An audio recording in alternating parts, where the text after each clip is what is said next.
Hello दोस्तों, veterans नमस्कार। मैं दीवान सिंह।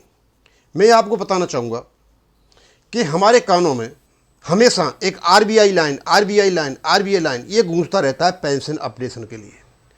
आज मैं इसको क्लैरिफाई करना चाहता हूँ इवन जयंत शुक्ला साहब को, विश्वास साहब को और जितने भी हमारे रिटायर्ड ऑर्गेनाइजेशन हैं पेंशन के, उनको भी मैं क्लैरिफाई करना चाहता हूँ कि वास्तव में आरबीआई लाइन है क्या। हमारा क्लॉज 6 और 12 सेटलमेंट जो हुआ था, बेस सेटलमेंट, बेस का नहीं, सेटलमेंट 29/10/1993 को, उसकी एक लैंग्वेज थी। क्या वास्तव में ही आरबीआई लाइन पर कोई पेंशन अपडेशन था? जबकि आरबीआई में कोई पेंशन अपडेशन नाम की चीज ही नहीं थी, तो फिर आरबीआई लाइन पे पेंशन अपडेशन कैसे हो गया? आज हम उसी चीज को क्लैरिफाई करेंगे। मैंने ये जो ले रखे हैं नीचे, ये कहीं से लिए हैं। As per clause 6 and 12 of the settlement which are as infra, the pension scheme in the banks has to be exactly on the premise of the pension scheme in RBI. मतलब हमारी जो पेंशन स्कीम होगी exactly बिल्कुल RBI की pension scheme जैसे होगी। और हमारे लोगों ने इस पेंशन स्कीम को पेंशन अपडेशन समझ लिया। दोस्तों, पेंशन स्कीम अलग चीज है और पेंशन अपडेशन उस पेंशन स्कीम का एक छोटा सा भाग है। ये तो स्वाभाविक सी बात है।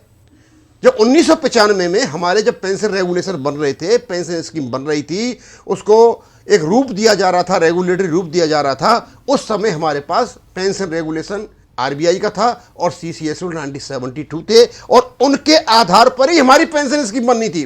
अब पेंशन स्कीम होती क्या है? सर, पेंशन स्कीम ये होती है कि हमें जो पेंशन दी जानी है कि आपकी कितने साल की सर्विस होगी पूरी पेंशन के लिए, जैसे 33 साल होती है, आपकी किस किस प्रकार की पेंशन होंगी, आपका कम्यूटेशन किस प्रकार से होगा, आपकी फैमिली पेंशन कैसे होगी और डीए आपको कैसे मिलेगा। और आपका अपडेटिंग भी था वर्ड उसमें। आपका जो 29/10/1993 का सेटलमेंट था, अपडेटिंग भी था। स्मॉल कमेटी को भी अपडेटिंग बढ़ गया हुआ था, लेकिन आरबीआई में कोई अपडेशन नहीं था। इसका मतलब यह हो गया कि हम जो आरबीआई लाइन बात करते हैं, we are talking only about the pension scheme, not about the pension updation. और हम ये जो लड़ाई इस समय लड़ रहे हैं पेंशन स्कीम के लिए नहीं लड़ रहे हैं, हम लड़ाई लड़ रहे हैं यहां पर केवल और केवल पेंशन अपडेशन के लिए। हम बताएंगे आपको। और उसके बाद ये 5 मार्च 2019 को एक लेटर निकला भारत सरकार का।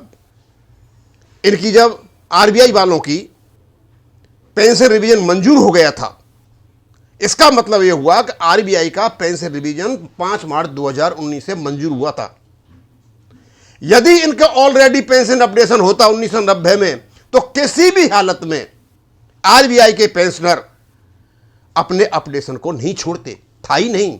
और इसी का फायदा उठा करके, शायद मैं यही सोचता हूं, इसी का फायदा उठाते हुए, क्योंकि पेंशन स्कीम आरबीआई लाइन पे बनी हुई है, वहां कोई पेंशन अपडेशन नहीं है। पेंशन स्कीम सीसीएसओ 1972 पर बनी है, वहां भी पेंशन अपडेशन नहीं लिखा हुआ है, इसलिए आपको हम पेंशन नहीं देते, अपडेशन नहीं करते।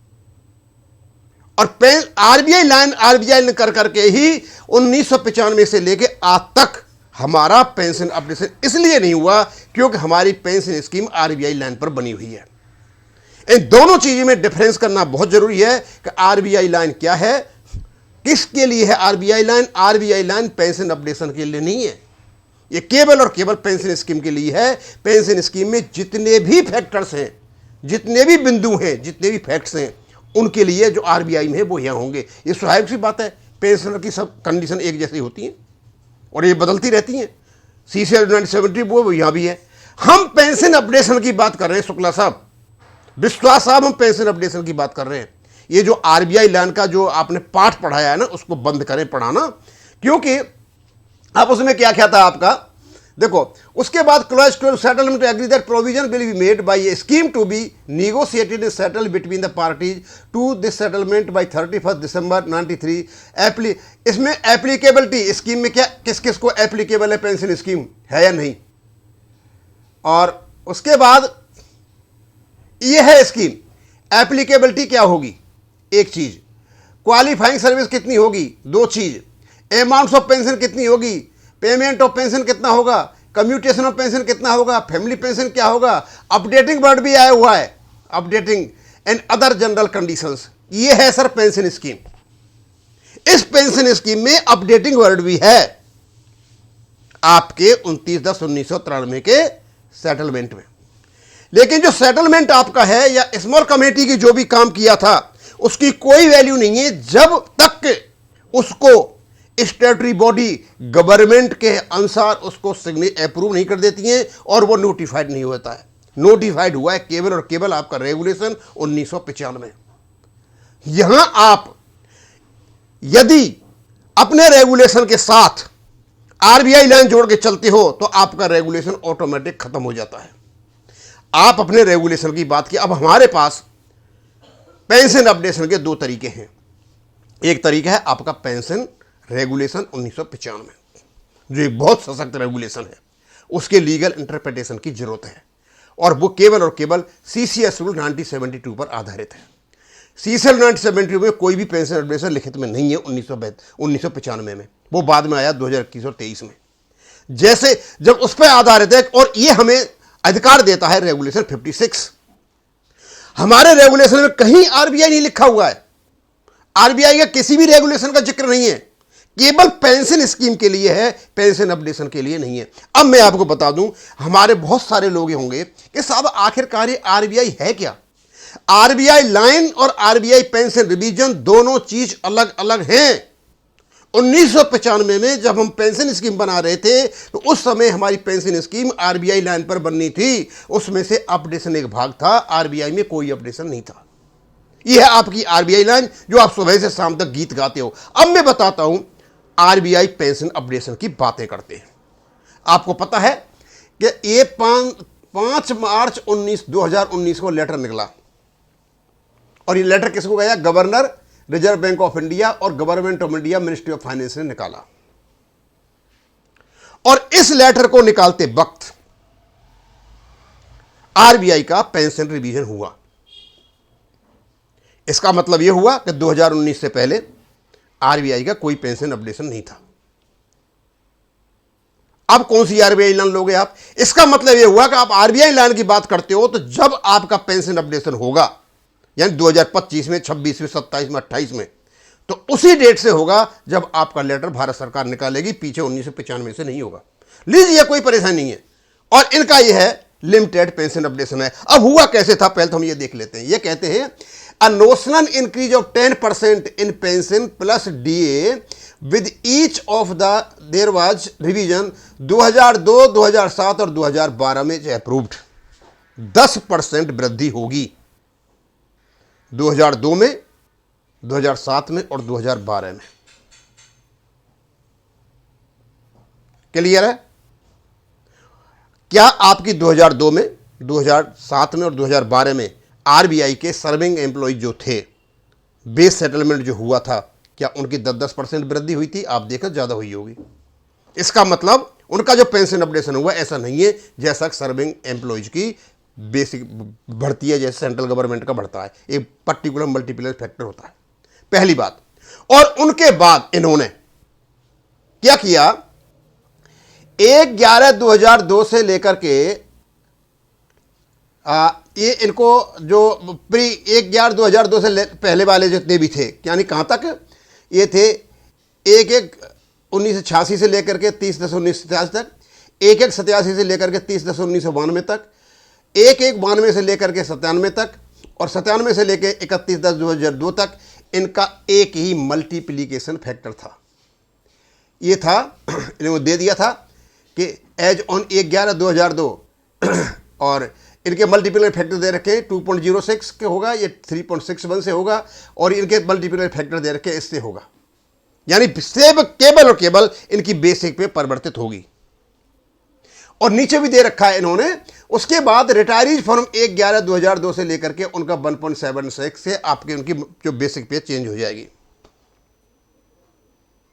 अब आते हैं हम दूसरी बात पे। आपको पता होगा कि ये निकाला है इन्होंने 5 मार्च 2019 को। अब नीचे लिखा हुआ है असली चीज, तो क्या लिखा है? The revision of pension as indicated above, जैसा ऊपर बताए मल्टीप्लिकेशन फैक्टर दे रखे अलग अलग समय के, उनसे इनकी बेसिक पे परिवर्तन हो जाएगी। Would be on notional basis, केवल गुणा भाग होंगे, आगे क्या नहीं होगा। And actual benefit shall be payable only with the prospective date, लेकिन फायदा जो होगा, क्योंकि जब इनकी बेसिक पे चेंज हुई होगी तो इनको फायदा हुआ होगा पीछे से कंपैरिजन में, वो नहीं मिलेगा।